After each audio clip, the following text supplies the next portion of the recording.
受到偏东风沉降影响，气象署针对9个县市发布高温资讯。这星期五个中昼就出现39度，至全台湾上界热。目前伫咧菲律宾东方海面的热带扰动下晡已经发展做热带性低气压 TD20。虽然是未来台湾，不过这外围的水汽明仔载开始就影响台湾。拜4、拜5天气开始无稳定，这东南部和南部可能会落雨。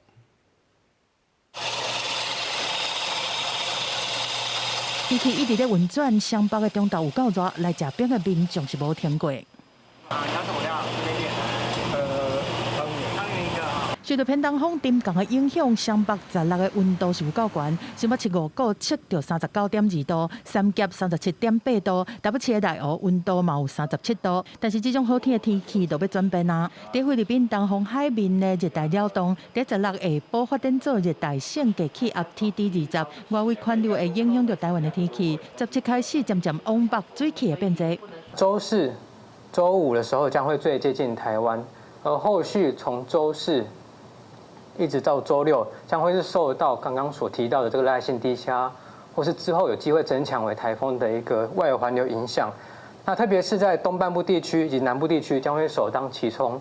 在台东以及恒春半岛也都不排除有局部的大雨或是豪雨发生。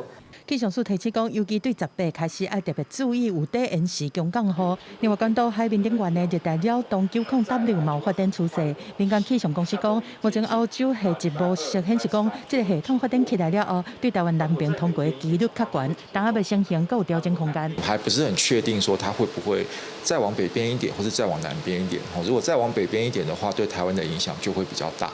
它就说不定就中心就会直接往台湾的陆地过来。分析师讲，季风低压槽若建立愈明显，这个扰动发展的速度嘛可能愈紧；若前期扰动发展的位愈偏北，安尼后期西进的过程就有可能愈挖台湾的陆地。